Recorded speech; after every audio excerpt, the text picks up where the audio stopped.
Hey everyone, this is Pete, and welcome back to Atari ST A to Z, a series of short playthroughs of Atari ST games, some which I grew up with and some which are new to me.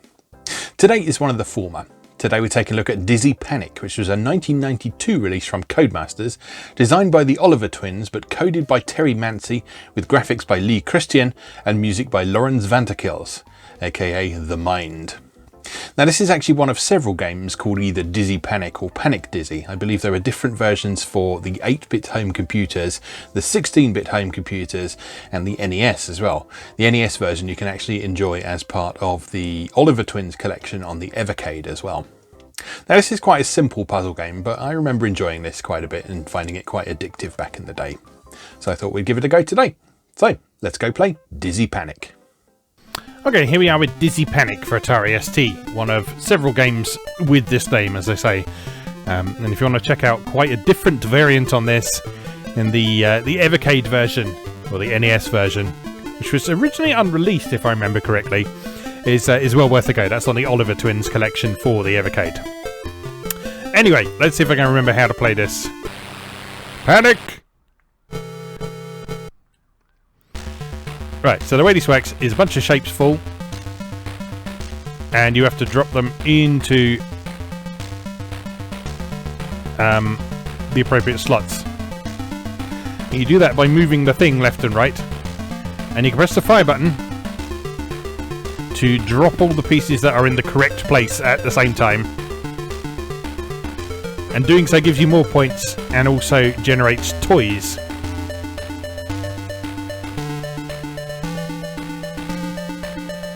The whole concept of this is supposed to be a toy factory.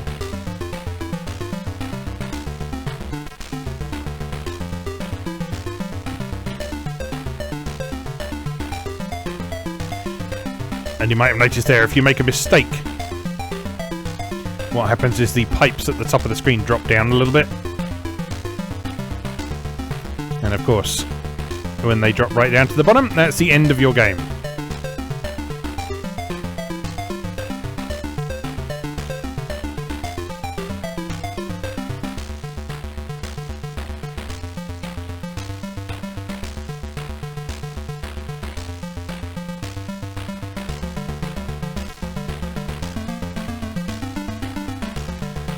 So this is a really simple game, but I've always liked it because it's got a certain hypnotic quality to it.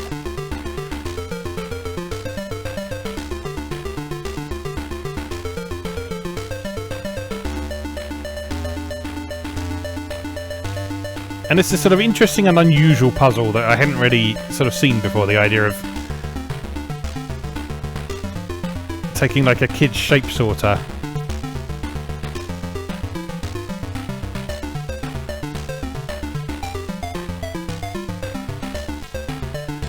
and using that as a concept for a game.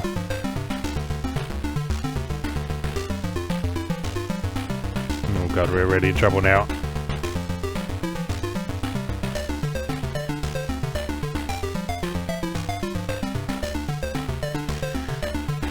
You see, sometimes it's just about taking acceptable losses.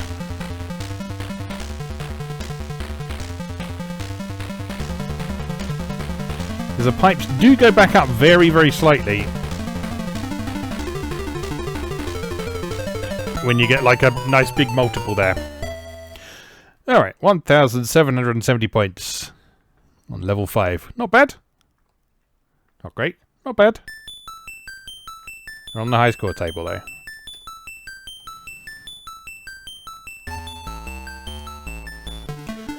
Alright, let's have another go. Panic!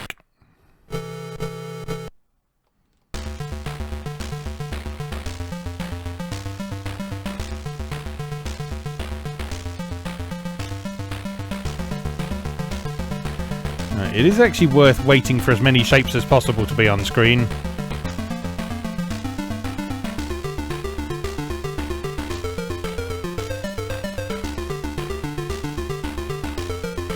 Because that is how you get the bigger points.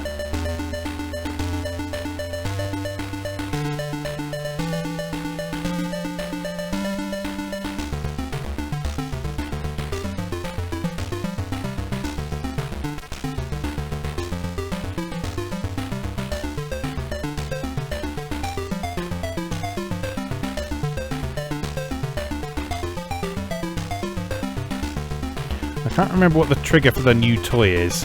I thought it was 5 at once, but apparently not.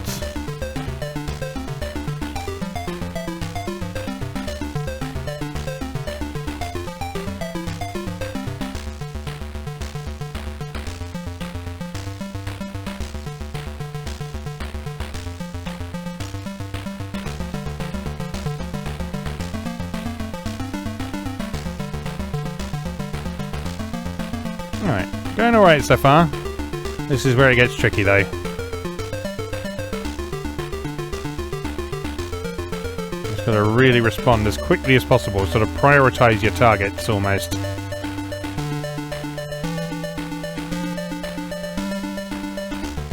That was nice.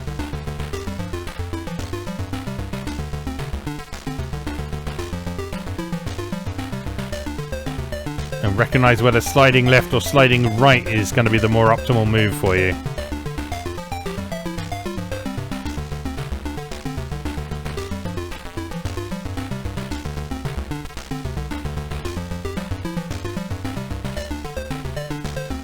Oh, this is where it gets difficult. Oh no! I'm making a right mess of it, Margaret.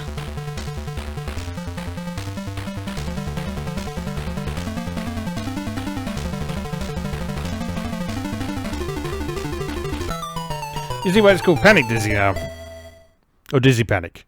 I always get the two mixed up. I think Panic Dizzy is technically the NES version. Again, panic! Alright, so this time, wait for a whole heap of stars to appear on screen, and then drop them all. Alright, so it looks like 6 might be a new toy. Again, wait, drop!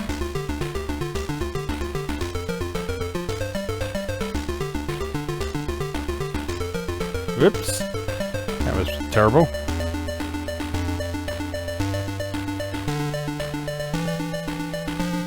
Yeah, so you can hopefully see sort of getting the big combos and stuff actually drives the pipes at the top of the screen back a bit.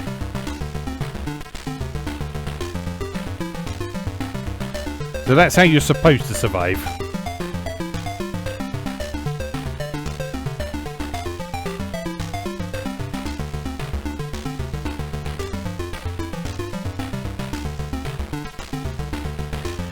To be honest though, once you get to those ridiculously complex levels, it's hard to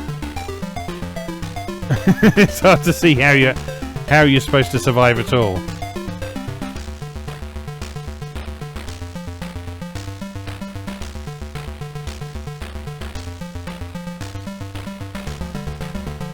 New toy, very nice.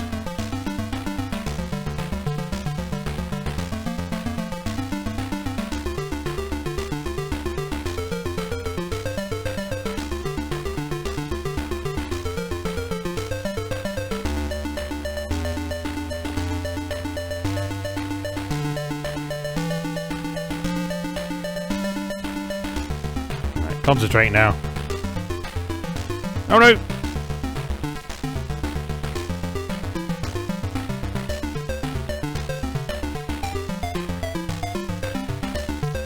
I've still got a lower score than that first go though. Not 100% sure I understand how the scoring works in this. Alright. This is where it gets serious.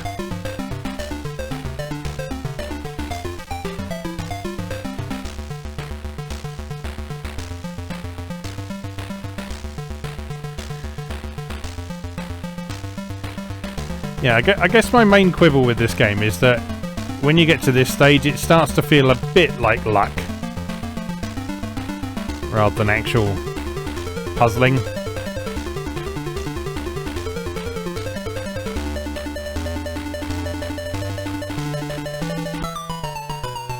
Because you can only respond... There's a limit to how quickly you can respond to things. And you sort of have to accept that you're going to miss some of them. And so I guess it becomes more about spotting the combos and discarding the stuff that is obviously not going to be super helpful to you at the time.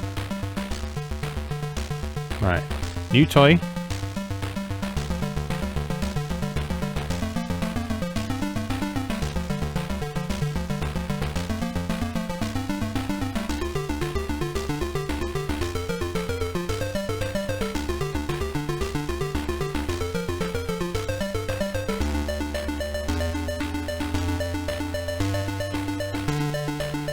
Okay, well, that's all straightforward enough.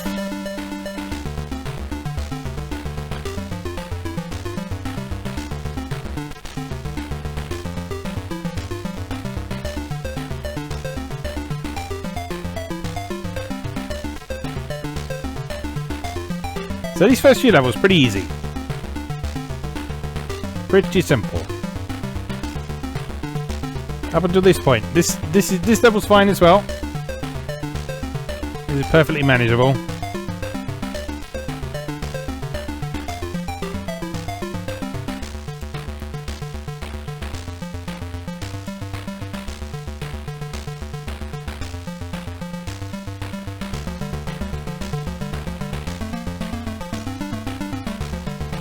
Again, just wait for a few more to drop through so you can get those slightly bigger bonuses for the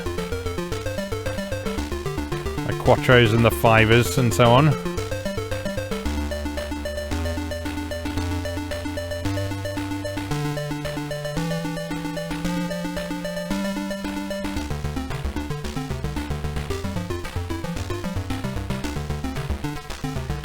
Now this is about the point where it starts to feel a little bit more random, because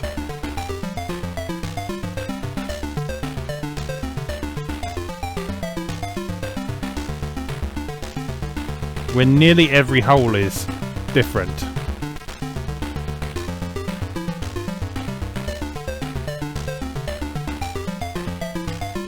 It becomes much harder.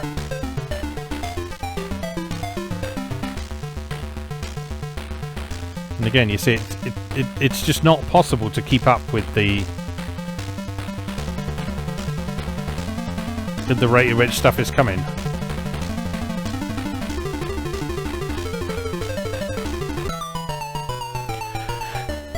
And then that happens.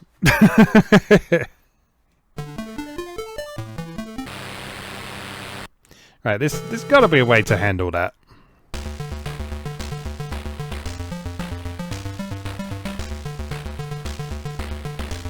So we're fine with that.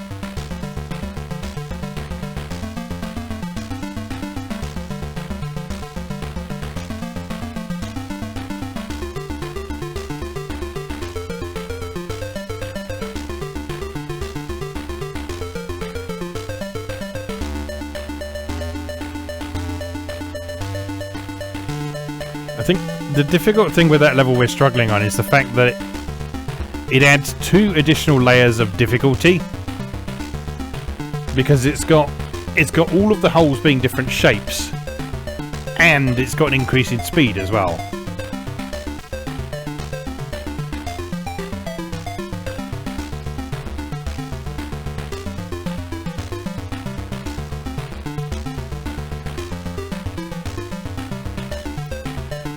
And so that just makes the whole thing very difficult.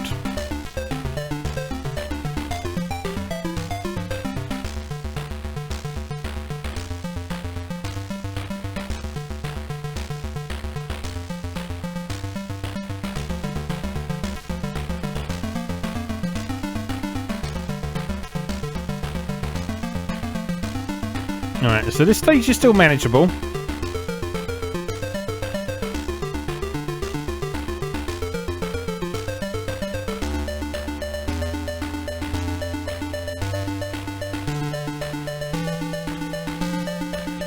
I think maybe try and concentrate on one shape.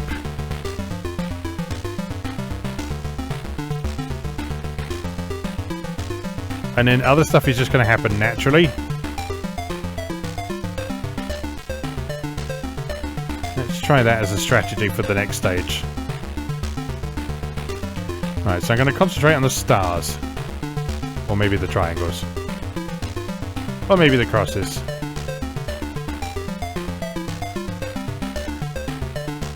That doesn't work, because the the sort of arrangement of the shapes coming is so...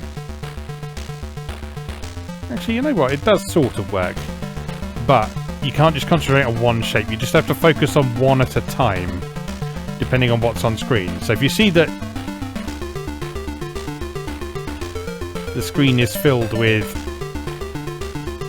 triangles, then concentrate on the triangles for a bit.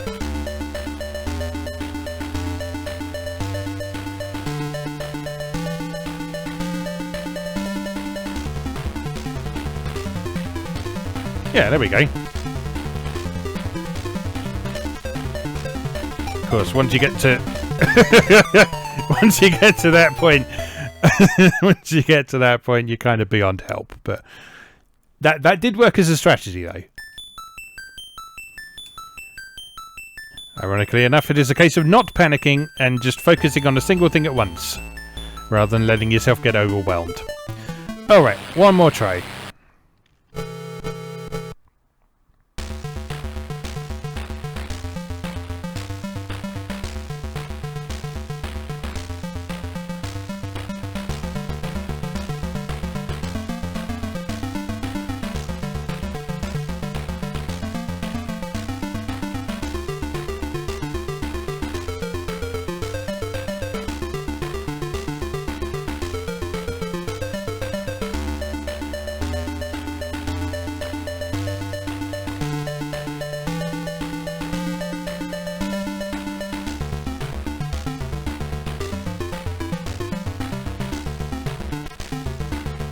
You don't seem to actually get any bonus points for doing those combos.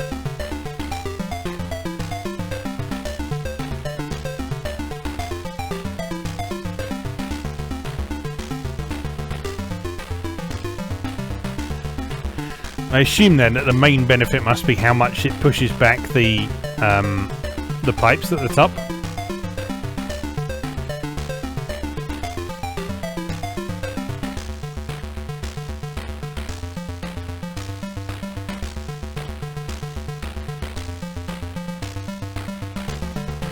That would make a certain amount of sense.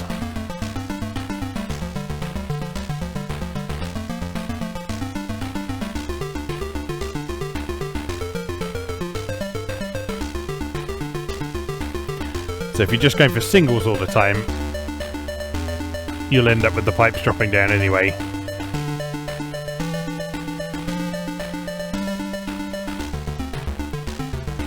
Whereas if you go for the bigger combos, you'll keep things a bit more under control. That's the theory anyway. The game theory.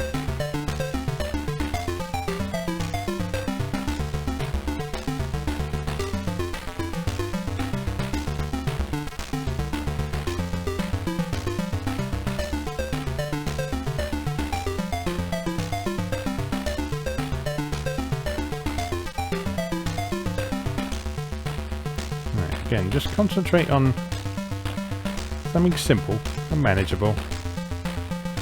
Keep coming. Just try and minimize the amount you're dropping, he says, dropping as much as possible.